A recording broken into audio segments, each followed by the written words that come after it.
ਅਲਿਫ ਅੱਲਾਹ ਚੰਬੇ ਦੀ ਬੂਟੀ ਮੁਰਸ਼ਿਦ ਮਨ ਵਿੱਚ ਲਾਈ ਹੋ ਨਫੀ ਇਸ ਬਾਤ ਦਾ ਪਾਣੀ ਮਿਲਿਆ ਹਰ ਰਗੇ ਹਰ ਜਾਈ ਹੋ।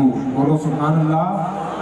ਅਲਿਫ ਅੱਲਾਹ ਚੰਬੇ ਦੀ ਬੂਟੀ ਮੁਰਸ਼ਿਦ ਮਨ ਵਿੱਚ ਲਾਈ ਹੋ ਨਫੀ ਇਸ ਬਾਤ ਦਾ ਪਾਣੀ ਮਿਲਿਆ ਹਰ ਰਗੇ ਹਰ ਜਾਈ ਹੋ। ਲੂ ਲੂ ਦੇ ਮੁੱਢ 100 ਚਸ਼ਮਾ ਇੱਕ ਖੋਲਾ ਇੱਕ ਕੱਜਾ ਹੂ ਮੁਰਸ਼ਿਦ ਦਾ ਦੀਦਾਰ ਐ ਬਾਹੂ ਮੈਨੂੰ ਲੱਖ ਕਰੋੜਾ ਹੱਜਾਂ ਹੂ। ਮੁਰਸ਼ਿਦ ਦਾ ਦੀਦਾਰ ਐ ਬਾਹੂ ਮੈਨੂੰ ਲੱਖ ਕਰੋੜਾ ਹੱਜਾਂ ਹੂ ਮੈਨੂੰ ਲੱਖ ਕਰੋੜਾ ਹੱਜਾਂ ਹੂ। ونعوذ بالله من شرور أنفسنا ومن سيئات أعمالنا من يهده الله فلا مضل له ومن يضلل فلا هادي له ونشهد أن لا إله إلا الله وحده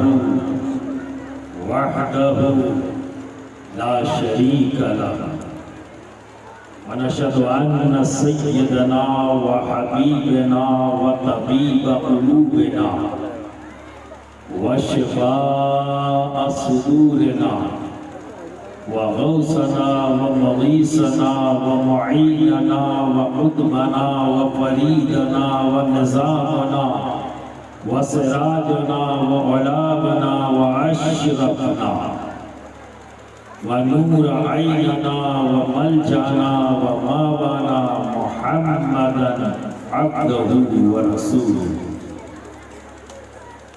أما بعد أعوذ بالله من الشيطان الرجيم بسم الله الرحمن الرحيم قل لا أسألكم عليه أجرا إلا المودة في القربى صدق الله العظيم وصدق رسوله النبي الأمين الكريم ونحن على ذلك لمن الشاهدين والشاكرين والحمد لله رب العالمين. برادران ملت اسلامیہ،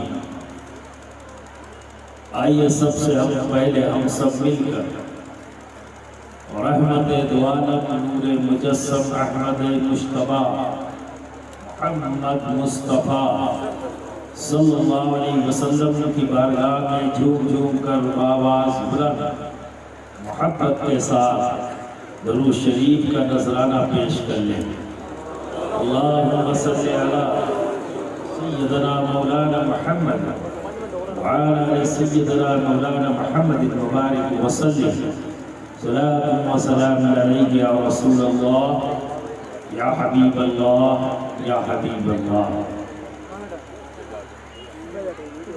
مجھے احساس ہے اس بات کا کہ وقت تیزی سے آگے بڑھ رہا ہے اور اب ہم اس مقام پہ ہیں جو نیند کا وقت ہے. رات کو روز جاگنے کی عادت نہیں، ہم لوگوں کو فرق نہیں پڑتا کہ کم و بیش رات جاگتے ہی گزرتی ہے، لیکن آپ زیادہ ہر رات نہیں جگتے، کبھی کبھی ایسے موقعوں پر جگنا پڑتا ہے. تو یہ آپ کی محبت ہے صاحب آستانہ سے، یہ محبت ہے اپنے دین سے کہ آپ نے اس کے لیے اپنی رات کے آرام کو تج دیا اور اس محفل میں رونق افروز ہے. برادران ملت اسلامیہ، آج پوری دنیا میں اسلام اور اسلام کے ماننے والوں کے ساتھ سازشوں کے جال بنے جا رہے ہیں. ہمارے درمیان میں فتنے پیدا کرنے کی کوشش کی جا رہی ہے، ہماری ترقیوں کے راستوں کو محدود کیا جا رہا ہے، ہمارے وسائل کو ختم کرنے کی کوشش کی جا رہی ہے، ہمیں بدنام کرنے کی کوشش کی جا رہی ہے، ہمارے دین کو بدنام کرنے کی کوشش کی جا رہی ہے، اور اس دین کو پھیلانے کی جو ذمہ داری رب تبارک و تعالیٰ نے علم عطا کر علماء اور مشائخ کو ذمہ داری عطا کی کہ وہ دین محمدی کو پھیلانے کا کام کرے، آج سب سے زیادہ انہی پر ہدف لگایا جا رہا ہے، انہی کو نشانہ بنایا جا رہا ہے۔ جب غیر نشانہ بناتا ہے، کوئی غیر مسلم بناتا ہے، تو اندیشہ کم ہوتا ہے اس کے فریب میں پھنسنے کا، لیکن جب ہمارے درمیان سے کوئی بنام مسلم نکل کر آئے اور غیر اسلامی بات کرے، سنتوں کے خلاف قدم اٹھانے کی بات کرے، اسلامی تعلیمات کے خلاف بات کرے، تو اندیشہ بڑھ جاتا ہے کہ لوگ اس کے ساتھ کھڑے ہو اور گمراہ ہو۔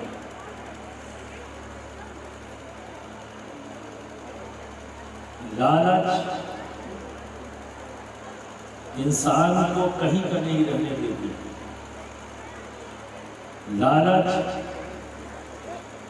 تباہی کے راستے کا پہلا قدم ہے۔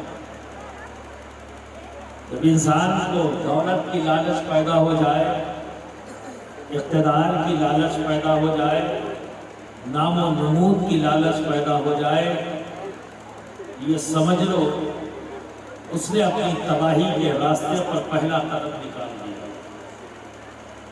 اس نے شیطان کو اپنا دوست بنا لیا، اپنا ہم سفر بنا لیا، اپنا ساتھی بنا لیا۔ چونکہ لالچ جب قدم بڑھاتی ہے تو حسد کی طرف لے جاتی ہے، اور اس حسد سے پہلے ایک مادہ، ایک فکر، ایک سوچ ہمارے اندر ایک پیدا ہوتی ہے جسے ہم کہتے ہیں بڑائی کا سودا۔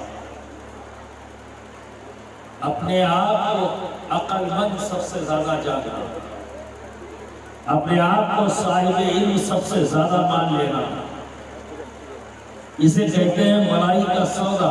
اپنے آپ کو بڑا اور سامنے والے کو چھوٹا ماننا، اسے کہتے ہیں بڑائی کا سودا۔ لالچ قدم بڑھواتی ہے، اور پہلی منزل لالچ کی جو قدم بڑھا تھا اس کی پہلی منزل ہے بڑائی کا سودا، اور اس کی آخری منزل ہے حسد۔ وہاں تک جب انسان پہنچ جاتا ہے تو پھر وہ انسان نہیں رہ جاتا۔ یہ الگ بات ہے کہ دکھنے میں یہ ہر آدمی کہتے کہ یہ آدمی ہے، یہ انسان ہے، پر اس کی فکر، اس کی سوچ اور اس کا عمل کوئی بھی انسانوں والا نہیں ہوتا، وہ شیطان کے مشابہ ہو جاتا ہے، شیطان کے جیسا ہوتا ہے۔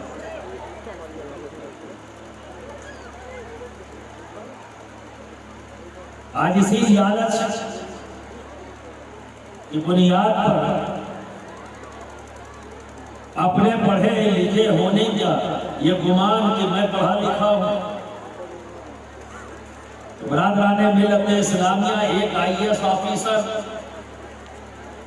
ایک آئی ایس آفیسر، ایک ڈاکٹر، ایک انجینئر، چاہے کتنا بھی بڑا آفیسر کیوں نہ ہو،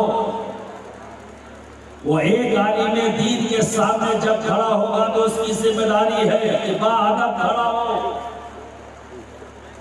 میں یہ نہیں کہتا کہ وہ جاہل ہے، پڑھا لکھا تو بھی ہے، پڑھا لکھا یہ بھی ہے جسے ہم عالم دین کہتے ہیں، پر تیرے پاس جو علم ہے اس کا تعلق دنیا سے ہے، اور ایک عالم جو علم رکھتا ہے اس کا علم تمہاری آخرت سے تعلق رکھتا ہے، اس کا علم تمہیں کامیابی کے راستے پر لے جاتا ہے۔ وہ کامیابی جس کا تعلق دنیا سے بھی ہوتا ہے اور جس کا تعلق آخرت سے. کبھی بھی ایک عالم دین کے برابر کوئی IAS، کوئی IPS، کوئی ڈاکٹر نہیں ہو سکتا. لیکن ہم یہ بھی نہیں کہتے کہ وہ جاہل ہے، ان پڑھ ہے، وہ صاحب علم نہیں. بالکل ہے، لیکن اس علم کے برابر نہیں ہو سکتا جو عالم دین کے پاس ہے، کیونکہ اس کے پاس علم قرآن ہے، اس کے پاس علم حدیث ہے، اور دنیا میں اس سے بڑا کوئی دوسرا علم ہو ہی نہیں سکتا، کیونکہ سارے علم اسی قرآن اور حدیث سے باہر ہے. ام العلم وہی اگر ہے تو وہ قرآن ہر علم کی ماں ہے. ہر ایجاد دنیا میں جو بھی ہوئی ہے، ایک سائنٹسٹ ہمارے ساتھ ایک اچھی ایجاد رکھتا ہے، موبائل بناتا ہے، موٹر کار بناتا ہے، ٹیلی فون بناتا ہے. جو کچھ بھی اس نے بنایا، اعضاء کو بتایا کہ لیور ہے، یہ ہارٹ ہے، یہ کڈنی ہے، یہ فلاں ہے، یہ جمع ہے، اس کا یہ علاج ہے، اس کا یہ علاج ہے، اس کا یہ علاج ہے. دنیا نے یہ جو جانا ہے، تو برادران ملت اسلامیہ یہ لوگ نہیں جانتے، لیکن جو قرآن کو جانتا ہے، جس نے قرآن کا علم حاصل کیا ہے، وہ بتا سکتا ہے کہ اس مرض کا علاج قرآن کی فلاں آیت میں موجود ہے. قرآن کی فلاں آیت میں موجود ہے. یہی وجہ ہے کہ جب کسی کو کینسر ہو جائے، کوئی کسی مرض ہو جائے، ڈاکٹر کہتا ہے اب میرے پاس اس کا علاج نہیں، اب میرے پاس اس کا علاج نہیں، ہاتھ کھڑے کر دیتا ہے. میرے پاس نہیں، پر یہ نہیں کہتا کہ کسی کے پاس ہے. ڈاکٹر کی تصدیق کر رہا ہے، باہر جانے میں ہی صحیح، پر کہتا ضرور ہے میرے پاس علاج نہیں. ہاں اب جاؤ دعا اور تعویذ کا. اسے پتا ہے کہ علاج موجود ہے. جب ہم بے بس ہو جائے، لاچار ہو جائے، تو پھر ایک ایسا علم ہے جو کام کرتا ہے. وہ علم کیا ہے؟ قرآن. اور اسی قرآن سے تعویذات ہوئی. یہ بھی ایک علم ہے، علم العداد. قرآن کے ہر لفظ کا ایک تعداد ہوتی ہے، ہر لفظ کی، اور اس عدد سے قرآن شریف کی آیتوں کو عدد میں تبدیل کر کے یہ تعویذات ہوتی ہے. کہ جب اس طرح کا مریض آتا ہے تو لوگ جاتے ہیں کینسر ہو گیا، سب تعویذ دے دیجیے. تعویذ دی جاتی ہے تو وہ کافی دن تک آرام سے وقت گزار لیتا ہے، اور جب اس کا وقت آتا ہے دنیا سے جاتا ہے. برادران ملت اسلامیہ، ہم کسی کو بھی اختیار نہیں دے سکتے کہ وہ دین میں مداخلت کرے. یہ اختیار کسی کو نہیں. ہم سب کو شریعت محمدی کے مطابق زندگی گزارنا ہے، عقل نہیں لگانی ہے. تمہاری عقل میں وہ بلندی نہیں ہے کہ میرے نبی کے کسی قانون کو بدل سکتا. نہ تمہارے پاس وصیت ہے، نہ بصارت ہے کہ تم نبی کے کسی قانون کے اندر خامیاں نکال سکتے. ہمارے نبی نے جو قانون دیا ہے، قیامت تک رہتی دنیا تک اسے تبدیل کرنے کی ضرورت نہیں. ہر دور میں، ہر جگہ وہ قانون کام کرتا ہے اور ہمیں آسانیاں فراہم کرتا ہے.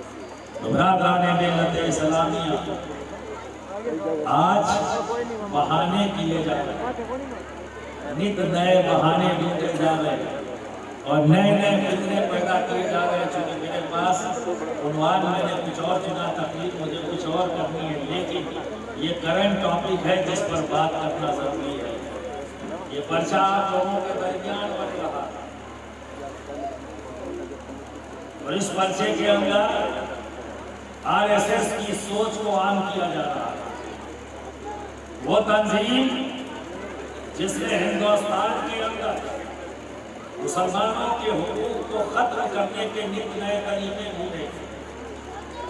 وہ RSS وہ تنظیم ہے جو ہمارے وجود کو ختم کرنے کے نئے نئے طریقے ڈھونڈتا ہے. چاہے وہ مقام ہمارا سیاسی ہو، چاہے وہ مقام ہمارا سماجی ہو، چاہے وہ مقام ہمارا علمی ہو، چاہے ایک ہندوستانی کی حیثیت سے ہمارے حقوق کا ہو اس ملک میں، آج ان تمام چیزوں پر بہانوں کے ذریعے وہ حقوق ہم سے چھیننے کی کوشش کی جا رہی ہے۔ کبھی یہ کہا جاتا ہے کہ مسلمانوں سے ووٹ کا رائٹ چھین لیا جائے، یہ اس قابل نہیں ہے کہ یہ ووٹ دے، یہ سوچ کس کی ہے؟ آر ایس ایس کی سوچ۔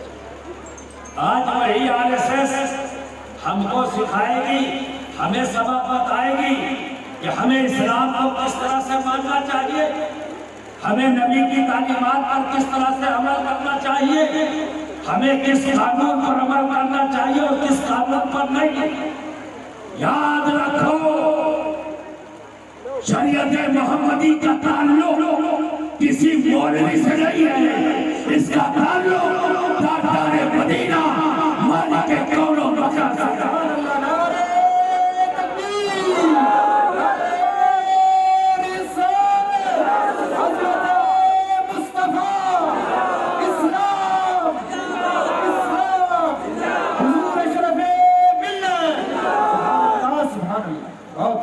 میں مسلمان ہوں، علی کا فرزند ہوں، نبی کی آل ہوں، موت سے نہیں ڈرتا۔ میں اس گھر سے تعلق رکھتا ہوں جب دین محمدی پر فتنہ انگیزی یزید کے ذریعے ہوئی۔ ایک حکومت وقت یہ چاہتا تھا جو یزید کی شکل میں تخت پر بیٹھا، اور اس نے چاہا کہ دین محمدی میں تبدیلی پیدا کرنا چاہتا۔ اس نے چاہا کہ میں اپنی طبیعت کو شریعت بنا دوں اور مسلمانوں سے اپنی طبیعت کو شریعت بنا کے منوا لوں۔ وہ بھی ایک خاتون وقت تھا، وہ بھی حاکم وقت تھا، اور بڑائی کا سودا پیدا ہو گیا، بڑائی کا سودا پیدا ہو گیا۔ اور بڑائی کا سودا جب پیدا ہو جاتا ہے کسی میں، وہی بندہ حسد کی طرف بڑھتا ہے، اور جب کسی کے اندر حسد پیدا ہو جائے تو پھر بچتا کیا ہے؟ کیونکہ حسد وہ لعنت ہے جو سب سے پہلے ایمان کو کھا جاتا ہے، ایمان کو کھا جاتا ہے۔ تو برادران ملت اسلامیہ، جب ایسا وقت آیا تو علی کے بیٹے میدان میں آئے، علی کے بیٹے میدان میں آئے، آل نبی میدان میں آئے، اور دنیا کو بتا دیا کہ اے طاقت کے نشے میں چور یزید، تو تلوار چلا سکتا ہے، تو گردنیں کاٹ سکتا ہے، کاٹ لے، ہم گردن دینے میں پیچھے نہیں رہیں گے، دیکھتے ہیں کہ تیری تلواریں کتنی کربلا کے میدان سے میرے جد کریم نے اعلان کر دیا، ہمیں موت سے مت ڈراؤ۔ جب بات دین محمدی کی آئے گی تو موت ہمیں ایسی لگتی ہے جیسے ایک محبوب اپنی محبوبہ سے ملنے کے لیے تڑپتا ہے، ہمارے لیے موت محبوبہ بن جاتا ہے۔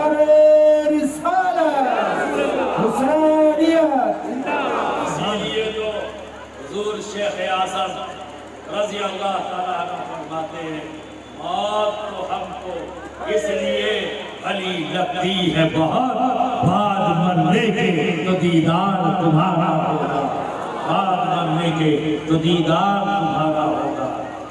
برادران ملت اسلامیہ، ہمیں آر ایس ایس سے سیکھنے کی ضرورت نہیں، ہم دین سیکھیں گے تو اپنے علماء سے سیکھیں گے، دین سیکھیں گے تو مشائخ سے سیکھیں گے، اپنے پیروں سے سیکھیں گے، کسی ایڈوکیٹ سے سیکھنے کی ضرورت نہیں، کسی ایڈوکیٹ سے سیکھنے کی ضرورت نہیں، اور قطعی رہے کی امید ہم سے نہ کرے کوئی۔ اگر تو دین محمدی پر انگلی اٹھائے گا تو یقین جان اور بچا اپنی انگلی کو، اگر اشرف کی نگاہ پڑ گئی تو انگلی سلامت نہ رہے۔ برادران ملت اسلامیہ، اتنی ہی فکر ہے مسلمانوں کی تو ان کو حقوق دے دو، اتنی ہی فکر ہے مسلمان عورتوں کی تو ان کے تعلیمات کا بندوبست کر دو، ان کی تعلیم کا بندوبست کرو۔ ہر محلے میں، ہر گاؤں کے اندر بچیوں کا بہترین اسکول کھول دو۔ ہم اپنی بچیوں کو وہاں پڑھانے کے لیے، بھیجنے کے لیے تیار ہیں، تم اسکول کھول دو، ہم بچیوں کو بھیجیں گے پڑھنے۔ جب بچیاں پڑھیں گی، ڈگریاں حاصل کریں گی، جو بچیاں پڑھ رہی ہیں، جو ڈگریاں حاصل کر رہی ہیں، وہ تو اپنے آپ 20 سال، 21 سال، 22 سال کی عمر ہو جاتی ہے، ان کی تو اپنے آپ ہو جاتی ہے۔ بندوبست کریں گے نہیں، یہ کہیں گے نہیں 20 سال 22 سال میں شادی کرو، کیوں نہ کریں پہلے؟ گھر میں بیٹھا کے رکھے بے وجہ کہ تم تعلیم کا بندوبست کرو، وجہ بن گئی، وجہ تیار کرو۔ ہمیں اس پر انکار نہیں ہے کہ ہم اپنی بچیوں کو تعلیم نہیں دینا چاہتے، ہم انہیں پچھڑا ہوا دیکھنا چاہتے ہیں، قطعی نہیں۔ میں کہہ سکتا ہوں کیونکہ میں اس کے لیے کوشش کر رہا ہوں، میں نے خود اپنی بچی کو پڑھایا ہے۔ آج میری ایک بچی ڈاکٹر ہے، دوسری بچی IAS کی تیاری کر رہی ہے، تیسری بچی گریجویشن میں ہے، آنے والے دنوں میں 2 سال کے بعد وہ بھی IAS کی تیاری کرے گی۔ اپنے آپ 20-22 سال کی ہو گئی، تعلیم حاصل کر رہے ہیں، ان کا ایک مقصد ہے، تو مقصد کے لیے رکنا بات سمجھ میں آتی ہے۔ بے مقصد اپنے گھر میں بیٹھانا، اس کی کیا وجہ ہو سکتی ہے؟ برادران ملت اسلامیہ، اسکول نہیں کھولیں گے۔ 15 سال پہلے میں نے ہنومان گڑھ کے اندر حکومت سے زمین مانگی، ہم مسلمانوں کے لیے ہنومان گڑھ اور اس پورے علاقے کے اندر مسلمانوں کی ایک کثرت ہے اور ان مسلمانوں کے پاس اپنا کوئی اسکول نہیں، ہمیں زمین دی جائے کہ ہم اسکول کھولیں۔ 15 سال لگ گئے زمین دینے۔ کیا اتنا ٹائم کسی اور سماج کے لوگوں کو لگا؟ ہر سماج کا آدمی ایپلیکیشن لے کے گیا، جمع کیا، زمین مل گئی، عمارتیں بن گئی، ان کا کام شروع ہو گیا، اور جب بات ہم مسلمانوں کی آئی تو 15 سال لگ گئے۔ ابھی کس لیے مانگ رہے تھے؟ پڑھانے کے لیے نا۔ جب اسکول بن جاتا تو ہمارے بچے بھی پڑھتے، ہماری بچیاں بھی پڑھتی، اور جب بچیاں پڑھتی تو اپنے آپ 22 سال کی ہوتے، تو ہمارا ذہن ان کو پڑھانے میں لگتا۔ گھر میں بیٹھا کے 22 سال تک کریں تب شادی کریں، کیوں؟ جب قدرت نے ان کے اندر یہ صلاحیت جب پیدا کر دے، یہ اسلام کا قانون کیا ہے؟ جب بچیوں کو ماہواری آنے لگے ہو گیا، یہ قدرت کا قانون ہے۔ وہ اس لائق ہو گئی کہ اپنا گھر بسا، وہ اس لائق ہو گئی ہے کہ قانون قدرت ہے۔ اب الگ بات ہے کہ میں اس بچی کی شادی 5 سال کے بعد کروں یا 6 سال کے بعد کروں، اس میں وجہ ہونی چاہیے، وجہ ہونی چاہیے۔ رشتہ ملنے میں ٹائم نہ کیا، وجہ ہو سکتی ہے۔ بچی پڑھ رہی ہے، یہ وجہ ہو سکتی ہے۔ گھر کے حالات بہتر نہیں ہے، یہ وجہ ہو سکتی ہے۔ ایک مسلمان کے گھر کے حالات بہتر ہو جائیں، اس کی کوشش نہیں کریں گے۔ ایک باپ اپنی بچیوں کی شادی اچھے انداز میں کر لے، اس کے لیے بندوبست نہیں کرے گی حکومت، 22 سال میں کرو، کیونکہ ہم نے سے ہم تمہارے بنائے ہوئے قانون کو ضروری نہیں ہے کہ تصدیق کرے، ہم اس قانون کے پابند ہیں جو قانون ہمیں ہمارے رب نے اور اس کے حبیب نے ہوش میں ناخون لو۔ سعودی عرب میں عورتیں نماز مسجدوں میں نہیں پڑھتی، تم نے یہی نہیں فرق سمجھا؟ کیا تم اپنے محلے کی مسجد کو حرم کہوگے؟ یہ فرق نہیں جانتے اور ایڈوکیٹ ہیں اور معاملات میں مداخلت کریں گے. جہاں عورت اور مرد ایک ساتھ نماز پڑھ رہے ہیں وہ اللہ کا حرم ہے، وہ اللہ کا حرم ہے، اور جو ہم نے اپنے محلے میں بنایا ہے وہ اللہ کا گھر ہے، مسجد ہے. تو برادران ملت اسلامیہ، جب ہم اپنے خالق کے سامنے کھڑے تو میدان حشر میں جس انداز میں کھڑے ہوں گے نا، اسی طرح اس کے حرم میں بھی ہوگے. وہاں بھی سب ایک ساتھ اور حشر میں بھی ایک ساتھ. باقی جگہ کے لیے ہمارے نبی نے کہا ہے اللہ تعالیٰ، تاکہ کوئی فتنہ نہ پڑے. اور حرم وہ جگہ ہے جہاں سارے فتنے ختم کر کے پہنچو، سارے فتنے ختم کر کے پہنچو، کیونکہ اللہ کے حرم میں ہو اور اس کے گھر کے سامنے ہو. برادران ملت اسلامیہ، ڈنڈی مت مارو، پہلے سمجھ لو، پہلے سمجھ لو. اور عورتیں تم سمجھ لو، یہ ہم نے کوئی ضد میں یا تمہیں پیچھا رکھنے کے لیے ہم اپنی مسجدوں میں تم کو نہیں کہتے کہ مسجد میں آؤ اور باجماعت نماز ادا کرو. عیدین کی نماز تم باجماعت ادا کرو. تمہارے نبی نے دیکھو تمہارا کتنا خیال رکھا. ایک مرد ہے جسے 5 وقت مسجد میں جانا ہے اور نماز ادا کرنی ہے، وہ نماز افضل ہے جب وہ جا کر مسجد میں ادا کرے گا. اور بھی جان لو، مسجد قریب ہو، اور اگر آپ گھر میں بنا عذر کے نماز پڑھ رہے ہیں تو نماز تو ہو جائے گی، لیکن مسجد چھوڑنے کا بوجھ تمہارے سروں پر ہوگا، جس کا جواب مرد کو دینا ہے، عورت کو دینا. اللہ کے رسول نے تمہیں ایک جواب سے بچایا، اب دیکھو بچاتے چلے جا رہے ہیں. اس کے بعد آ جاؤ، تمہاری اور بھی ذمہ داریاں ہیں. بچوں کو پالنا ہے، گھر کی دیکھ بھال کرنی ہے، کھانا کھلانا ہے. یہ جو کام کر رہی ہو، یہ جو محنت کر رہی ہو، ایک مرد چل کر 1 کلومیٹر اگر مسجد ہے تو 1 کلومیٹر چل کر جائے گا. پابندی کرنی ہوگی اسے، اور وہاں جا کر تمام مسجد کے آداب کو پورا کرنا ہے. اس کے آداب میں بھی کوئی کمی نہ ہو، ہر بات کا لحاظ رکھنا ہے. جب مسجد کے لیے چلا تو درود پڑھتے ہوئے چلنا ہے، دنیا داری سے اپنے آپ کو کاٹ کر چلنا ہے. ذہن میں یہ لے کر چلنا ہے کہ میں اپنے رب کی بارگاہ میں حاضر ہونے جاتا ہوں. پورا موڈ بنا کر مسجد میں چلا، تب جا کر اس نے جب سجدے کیے تو سجدے بڑے مبارک سجدے ہوں گے اور قابل قبول سجدے ہوں گے. اور وہاں 40 لوگ اکٹھا ہوں. اب آپ دیکھو 40 لوگ اکٹھا ہو گئے تو کسی ایک کا سجدہ ایسا ہوگا جو 40 کا مقبول. کیا ہو گیا؟ 40 پر سب کا. دیکھو نبی نے تمہیں کیسا نوازا. تم اکیلے سجدے کرو، تمہارا اکیلا سجدہ مقبول ہے. تمہیں 40 کی بندش نہیں، تمہیں 40 سے آزاد کر دیا.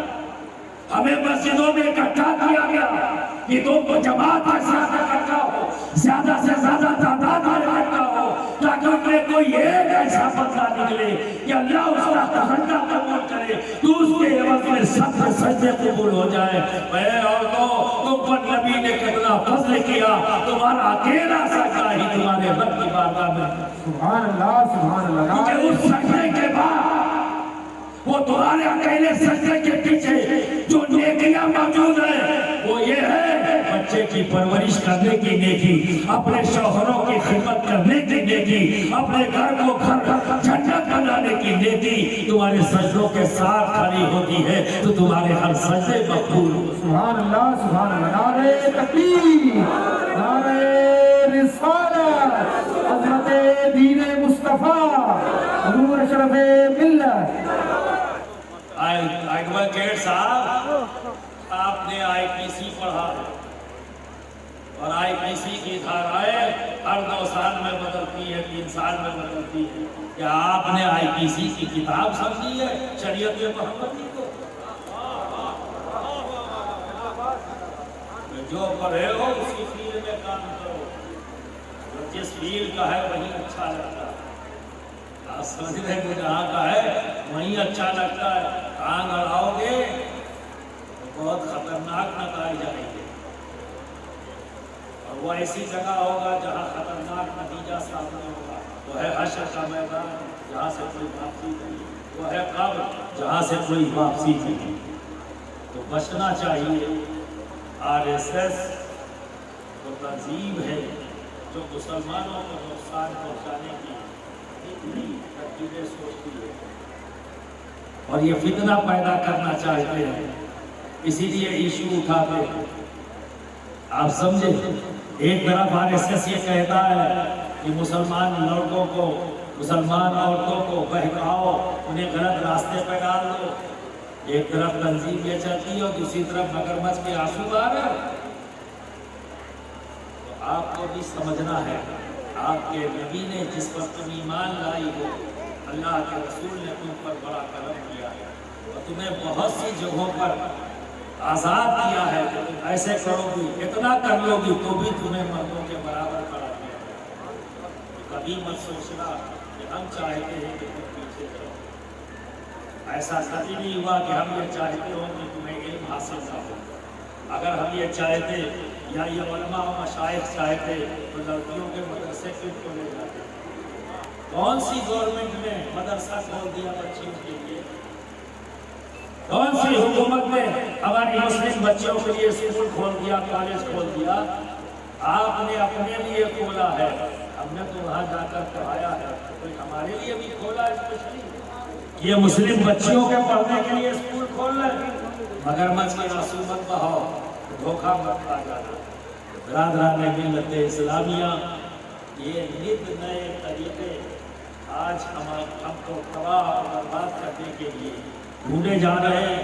اب وہ پہلے خود کہتے تھے ہم نے کار نہیں دھرا، تو اب وہ ایجنٹ تلاش کر رہے ہیں ہمارے ہی درمیان سے کچھ لوگوں کو بہکا کر اپنے کام کروانا چاہتے ہیں۔ تو ہوش کے نام بھول لے، ابھی علماء اہل سنت زندہ ہے، ابھی مشائخ زندہ ہیں، نبی کا گھر ابھی موجود ہے، نبی کی آل موجود ہے، علی کی اولادیں موجود ہیں۔ ہر فتنہ انگیز طاقتوں کا مقابلہ جب بھی جیسی پڑے گی، گردن دینے کی ضرورت ہے، ایک لمحے کے لیے نہیں ہچکچائیں گے۔ ابھی ہم موجود ہیں، آپ لوگ آرام سے تقریر کریے اور اسٹیج چھوڑ کے گھر چلے جائیے، اور ہم ابھی موجود ہیں، جانتے ہیں بھی ہم موجود ہیں۔ برادران ملت اسلامیہ، شرط مت لگاؤ۔ ایک صاحب پہنچے، دیکھو نبی کے گھر والے کا انداز، ایک صاحب پہنچے حضرت وارث پاک کے پاس اور اسے کہا حضرت 13 فرقے حضور نے بتائے ہیں، 12 جہنمی ہوں گے، ایک اس میں سے جو ہے جنتی ہوگا 13واں، تو وہ 13واں کون ہے اور 12 کون؟ حضرت وارث پاک نے فرمایا، مسکرائے، فرمایا ہنسا، لیکن وہ رٹ کے گئے تھے 13 12 13 گنتی میں تھے۔ کہا حضور میں نے 12 جو جہنم میں جائیں گے اور 13 جو جنت میں جائے گا وہ کون ہے یہ بتا دے، کا جواب تو دے دیا۔ کہا حضور اور وضاحت فرما دے، سمجھ میں نہیں آیا کیونکہ گنتی رکھ کے گئے تھے، جو بات کہہ رہے ہیں وہ نہیں سمجھ میں آئی۔ کہا اچھا حسد کو لکھ سکتے ہو؟ کہا حضور لکھو۔ سب سے پہلے کیا کہا ہے؟ لکھ دو، لکھ دیا انہوں نے۔ اب آپ نے فرمایا اس کی عدد لکھو، یہ کی عدد لکھو، تو ہے کی عدد ہے 8، لکھ دیا؟ ہاں لکھ دیا، ٹھیک۔ اب اگلا لکھو، کیا ہوگا؟ سین کا لکھو، لکھ دیا۔ لکھ دیا؟ اب اس کی عدد لکھو، تو سین کی عدد ہے 60، ٹھیک ہے؟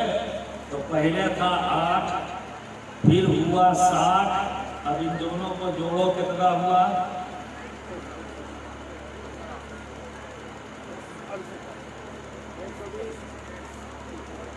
چلو اور بتاؤ، 60 اور 8،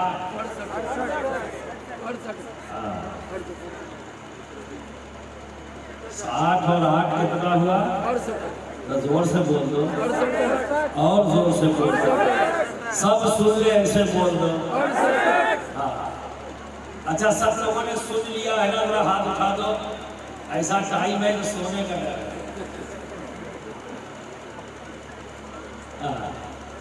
کیونکہ آج کل جو ہے ہر کمیٹی نے جو ہے نا، کہ دشمن تو بعد میں آئیں گے ہمیں شہید کرنے کے لیے، جلسوں کی کمیٹیاں تو ہر رات شہید کرتے ہیں، ہر رات شہادت کا مرتبہ مل جاتا ہے۔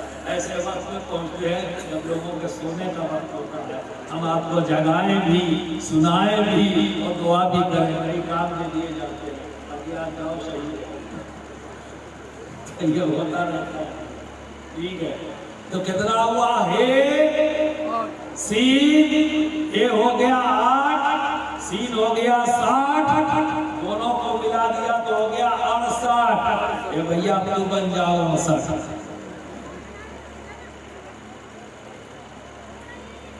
کہا اب آگے لکھو، اب کیا بچا؟ اندال کا لکھ لو، لکھ دیا، لکھ دیا، ہاں لکھ دیا۔ اب اس کا نمبر لکھو، اس کی عدد، تو دال کی عدد ہے 4، تو ہے 8، سین 60، 60 8، اور سے بولو، 60 8 اور 68 4، کتنے ہوئے؟ 72 ہو گئے نا؟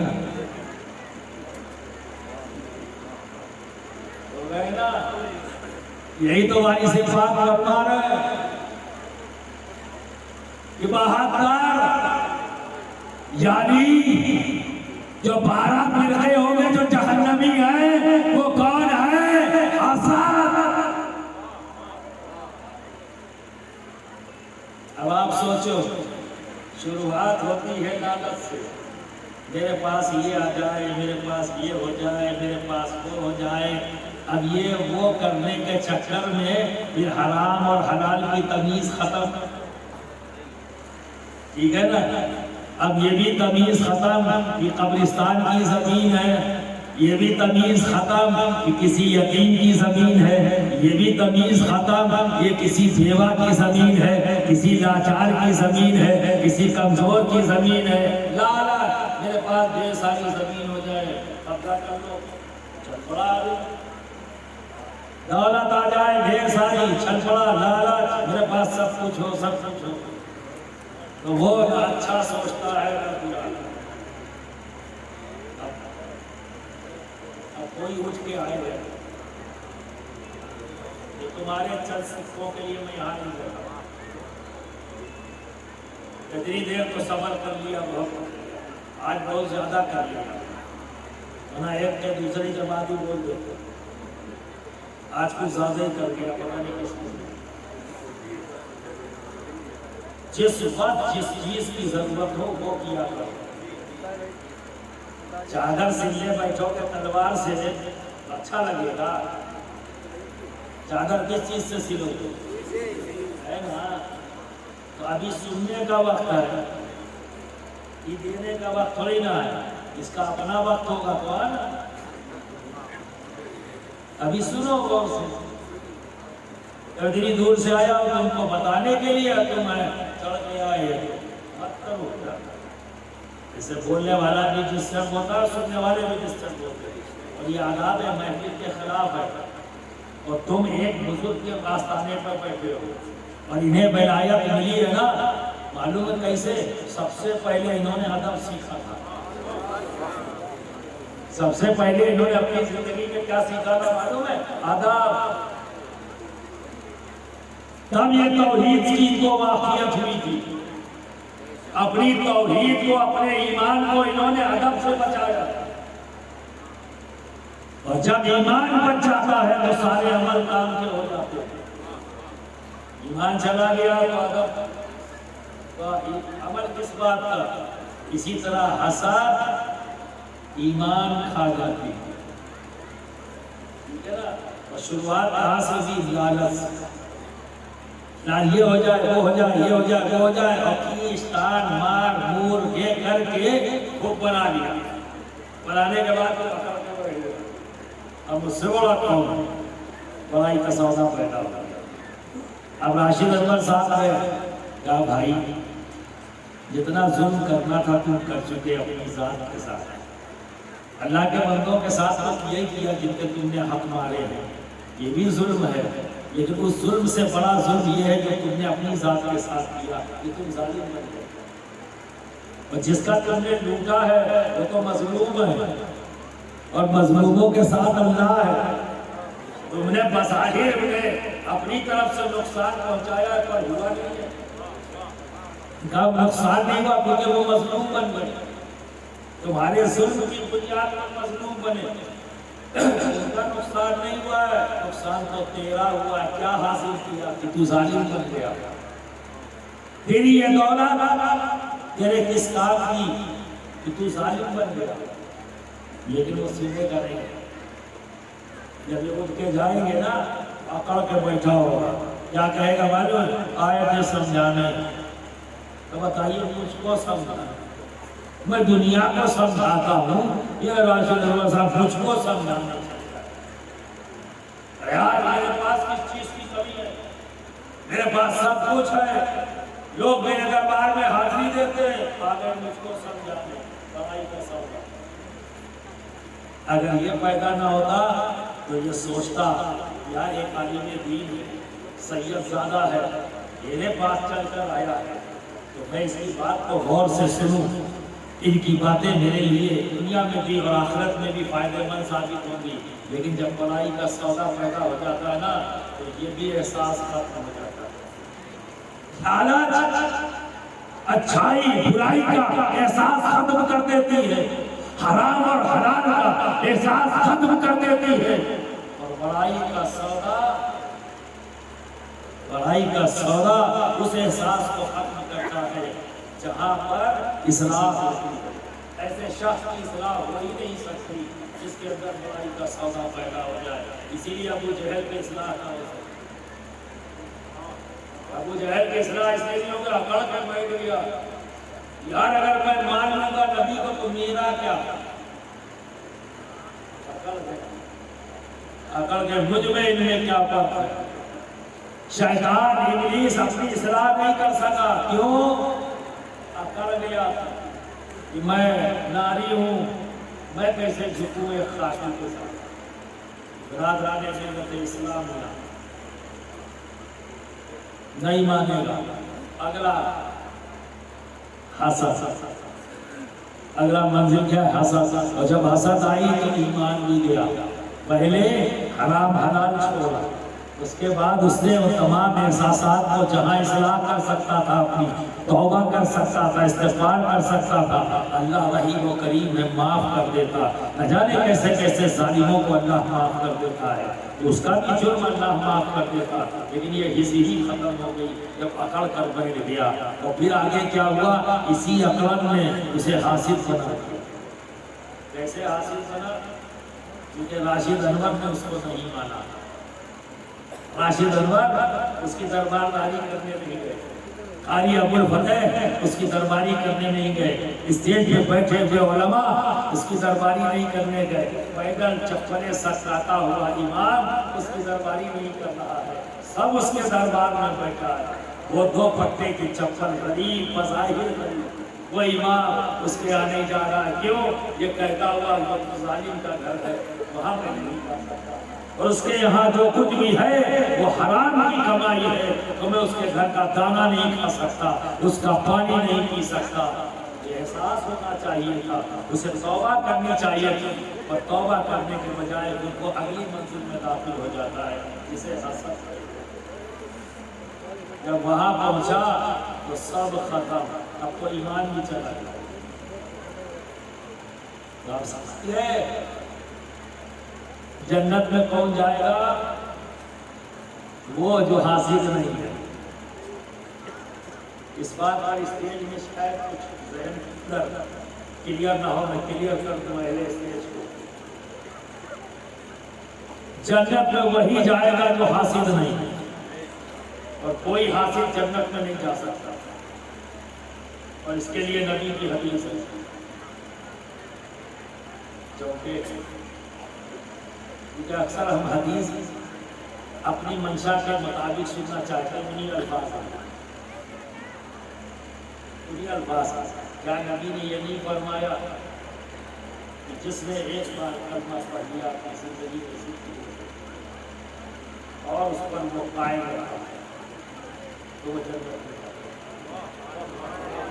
جنت میں جائے گا؟ آپ نے نہیں سنا؟ اور یہ حدیث آپ کو معلوم ہے اہل بیت اطہار سے تواتر کے ساتھ آئی،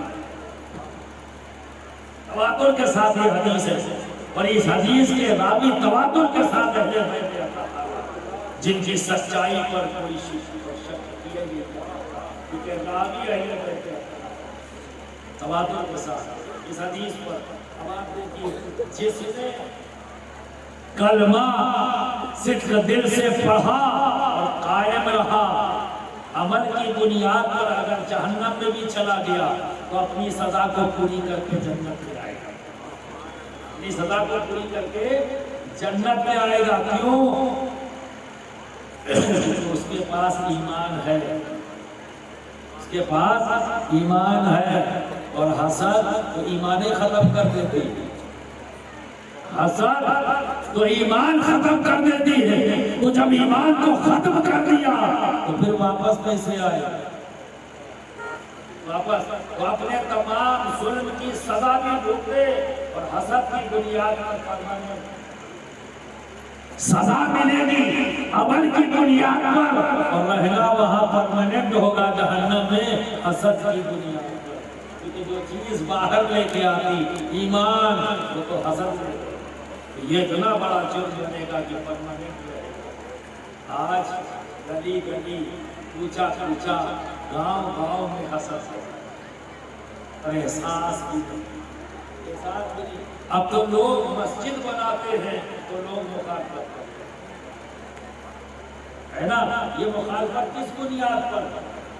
حسد کی بنیاد۔ لوگ نیک کاموں کی دعوت دیتے ہیں تو کچھ لوگ اس نیک کاموں کے دعوت پہ بھی اعتراضات کرتے ہیں، اختلاف کرتے ہیں، وجہ حسد۔ اور یہ وہ جگہ ہے جو کوئی جگہ کا نہیں چھوڑتی، نسبت کوئی شک نہیں کہ تقدیر بدل دیتی ہے، نسبت تقدیر بدل دیتی، اس میں کوئی شک نہیں۔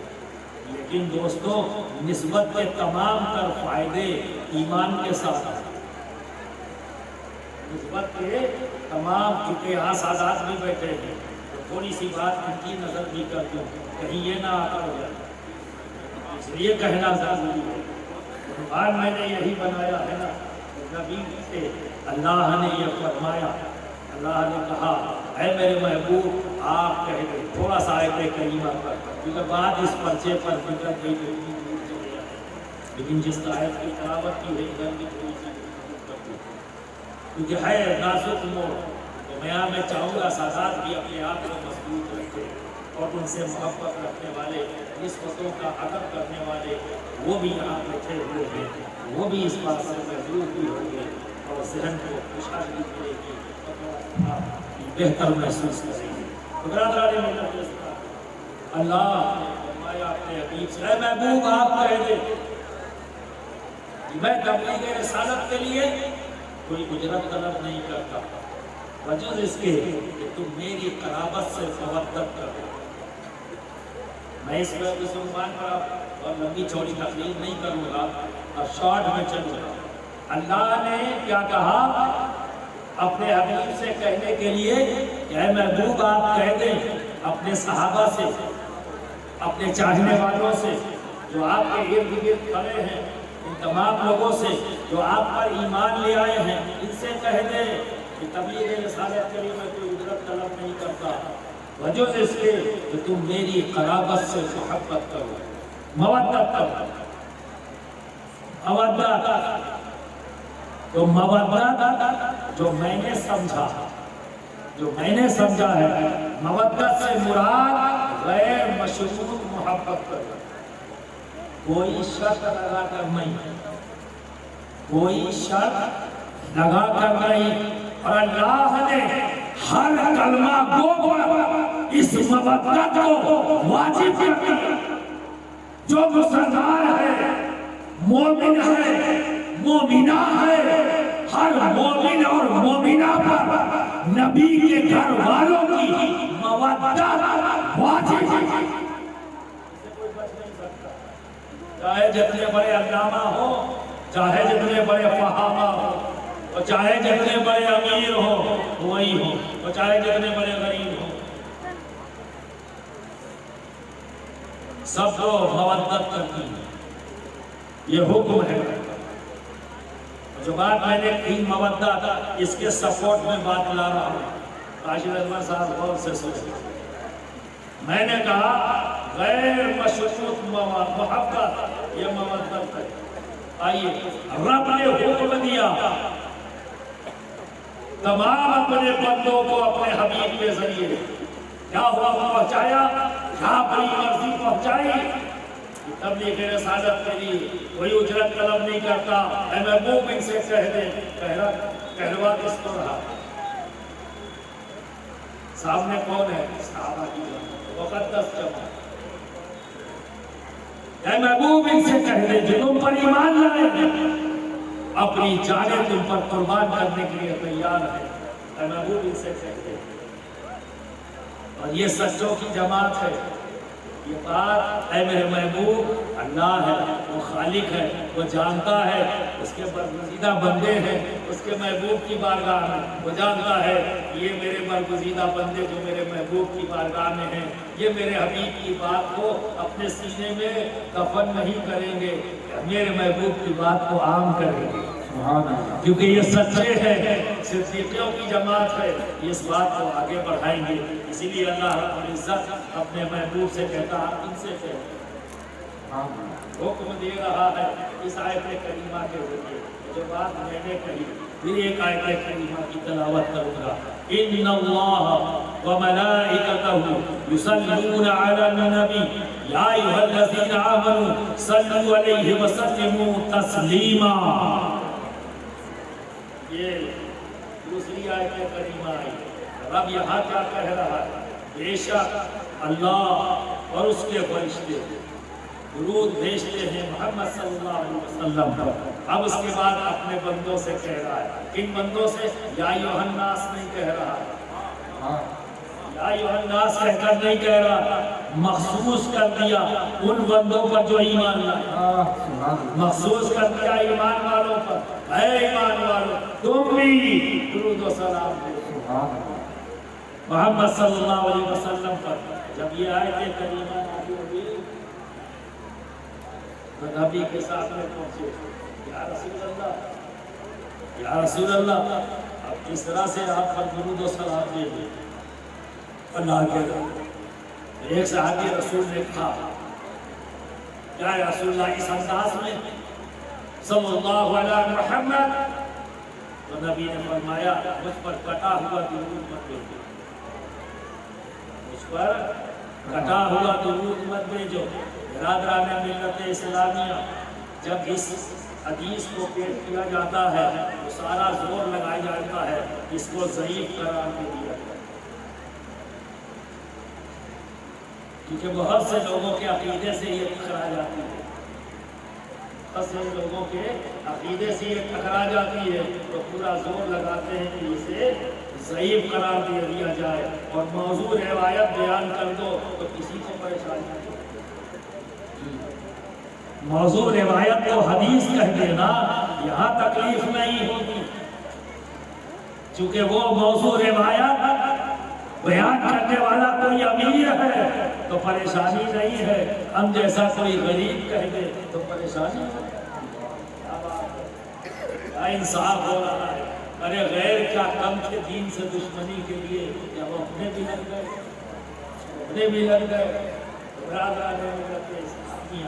یہ کہا گیا مجھ پر کٹا ہوا درود مت بھیجو، اس پر پورا درود بھیجو۔ تو صحابہ نے پوچھا یا رسول اللہ کس انداز میں؟ کہا میری آل کو بھی اس میں شامل کرو، سبحان اللہ، میری آل کو بھی شامل کرو۔ اللہ کے رسول نے نماز میں جو درود ہمیں سکھایا، درود سکھایا، کیا ہے درود؟ ذرا پڑھ کر آپ سنائیں، تو آواز تھوڑا بھی آواز میں سنائیں۔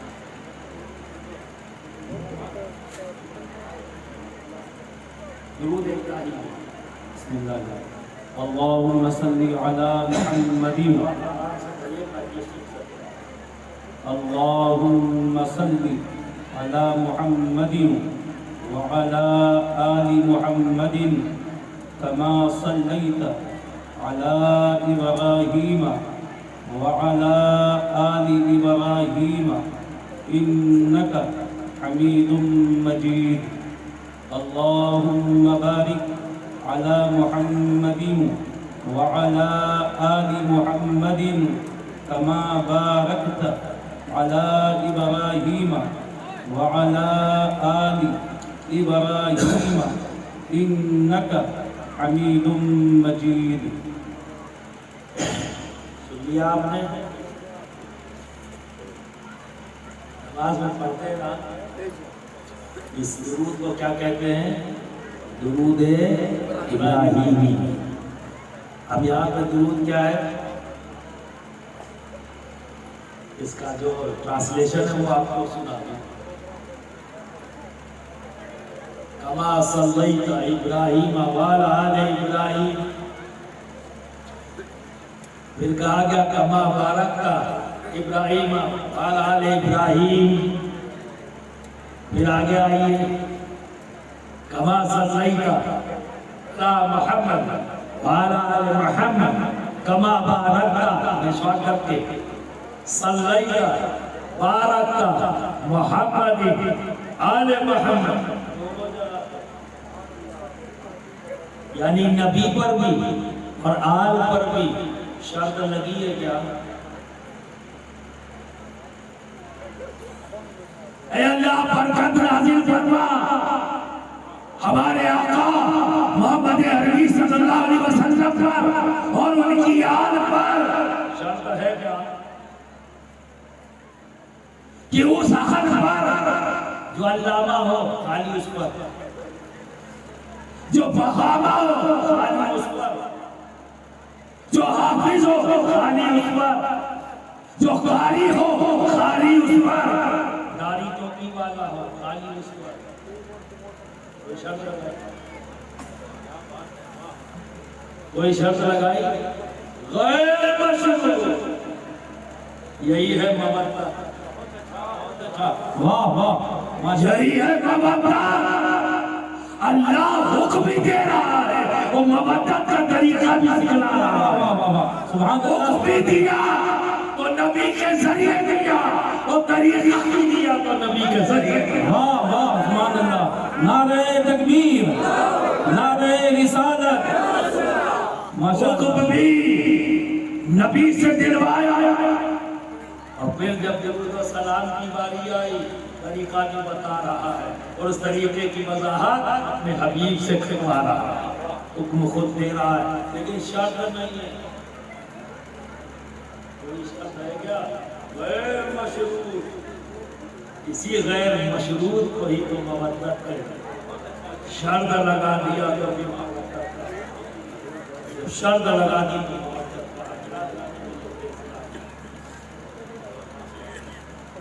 سمجھ میں آ رہی نا بات؟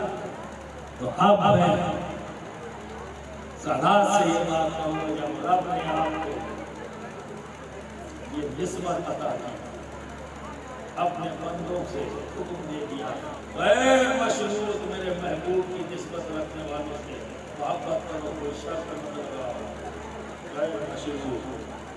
تو جب یہ نسبت عظمیٰ آپ کو عطا ہوئی ہے، اس نسبت کا خیال رکھنا آپ پر ہر وقت، یعنی عام لوگوں سے علماء سے بھی کہیں زیادہ ذمہ داری ہماری بنتی ہے.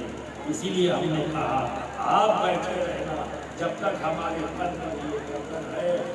پریشان مت ہو، آپ پریشان مت ہو. آپ کا نمبر بعد میں آئے گا، پہلے ہم پیش کریں گے اپنے آپ کو. یقین محمدی پر کوئی آ جائے، یہ آپ کی محبت ہوگی کہ آپ ہمارے ساتھ کھڑے، یہ آپ کی محبت ہوگی، یہ ان لوگوں کی سنتیں ہوگی، یہ حضرت حر کی سنت ہوگی. اگر تم آزاد ہونا چاہتے ہو، اگر تم آزاد ہونے چاہتے ہو ظلم کی زنجیروں سے تو حر بن جاؤ. اگر تم آزاد ہونا چاہتے ہو ظلم اور بربریت کے اندھیروں سے تو حر بن جاؤ. اگر تم آزاد ہونا چاہتے ہو حساب و کتاب سے تو حر بن جاؤ. حر بن جاؤ، کوئی اضافہ نہیں. کیونکہ نبی نے یہ بھی تو کہا ہے، اشارہ تک تو یہ کیا ہے، ماتا علی حب آل محمد ماتا شہید. شہید سے حساب کتاب نہیں ہوتا، شہید سے حساب کتاب نہیں ہوتا. جس کی محبت آل نبی کی محبت دل میں رکھو، اسی محبت کے ساتھ دنیا سے گئے گویا شہید گئے. اگر اس سے بھی بچنا چاہتے ہو تو شرط لگا غیر مشروع مودت کر لو تاکہ کامیاب ہو جاؤ.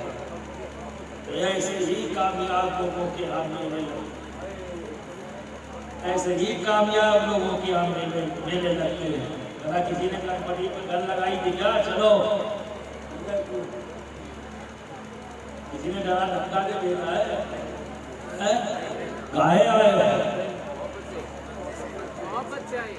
کس کی محبت ہے؟ آل محمد. تمہارا سفر کرنا، ہر قدم، ہر پریشانیاں تمہارے لیے راحت بن جائیں گی جو بظاہر سامنے آئی ہیں. یقین جانو جب سے تم گھر سے نکلے ہو اور جب تک اپنے گھر نہیں پہنچ جاؤ گے، یہ سارا وقت تمہاری زندگی میں رحمت کا وقت ہے، ملنے کا وقت ہے، نعمتوں کے پانے کا. کیونکہ تمہاری نیت آل نبی کی محبت میں گھر سے نکلے ہو، آل نبی کی بات سننے کے لیے آئے ہو، اپنے نبی کی بات ان کی آل سے سننے آئے ہو، علی کی بات علی کی آل سے سننے آئے ہو. تو یقین جانو یہ بیٹھنے میں جو تکلیفیں تم نے برداشت کی ہیں نا، تو یہ آخرت کی تکلیفوں کو کم کر رہا ہے، آخرت کی تکلیفوں کو کم کر رہا ہے. یہ تکلیف جو قابل برداشت ہے وہ تکلیف نہیں ہے. سبحان اللہ سبحان اللہ. سودا بڑا شاندار کیا ہے، سودا بڑا شاندار کیا. اور ایک کام اور کر رہے ہو، صدقہ جاریہ بھی ہو رہا ہے، صدقہ جاریہ بھی ہو رہا ہے. میں تمہیں دیکھ کر مسکرا رہا ہوں، تم مجھے دیکھ کر مسکرا رہا ہو. جب مومن کو دیکھ کر مسکراتا ہے یہ صدقہ جاریہ ہے. سبحان اللہ سبحان اللہ سبحان اللہ سبحان اللہ. کیا محفل ہے ماشاءاللہ. تو ذرا دیکھو جب اللہ کا کوئی نیک بندہ کہیں بیٹھ جاتا ہے تو ایسے ہی حالات بنتے ہیں. کروٹ پل جو وقت گزرتا ہے وہ سب نیکیوں کا بنتا چلا جاتا ہے، وہ راحتوں کا بنتا چلا جاتا ہے، کامیابیوں کا بنتا چلا جاتا ہے. تو برادر ملت اسلامیہ وقت بھی بہت ہو چکا اور کچھ طبیعت بھی بہت زیادہ بہتر نہیں ہے، تھکا ہوا، لیکن آپ کی محبت نے اتنا بڑھوا دیا، آپ کی محبت نے بڑھوا دیا. مجھے افسوس ہے ان لوگوں پر کہ بیچارے نیند کے غلبے کی وجہ سے واپس چلے گئے، کیونکہ میں دیر سے آیا. تو جتنی بات تمہاری سمجھ میں آئی ہوگی اپنے بھائیوں کو ضرور بتانا ہے نا. ہم لوگ رکے تھے، ہم نے سنا تو نبی کی آل سے کیا کرنا ہے، مودت. اس لیے میں نے، تم لوگ نعرے بہت لگاتے ہو تو میں نے بھی سوچا سب نے نعرے دیے تو میں بھی ایک نعرہ دے دوں. تو میں نے بھی ایک نعرہ دیا ہے، ٹھیک ہے نا؟ وہ نعرہ کیا ہے؟ عشق مودت، عشق مودت۔ آل محمد اب آپ جواب دیں، عشق مودت، عشق مودت، آل محمد آل محمد عشق مودت، عشق مودت۔ آل محمد آل محمد۔ اللہ رب العزت ہمارے دلوں میں اپنے محبوبین کی محبت پیدا فرمائے اور ہمارے دل سے ہمارے قلب کو پاکی عطا فرمائے۔ لعنت، حسد، یہ تمام گندگیاں، برائی کا سودا، ان تمام گندگیوں سے ہمارے قلب کو پاک کرے، صاف کرے۔ اور آخری بات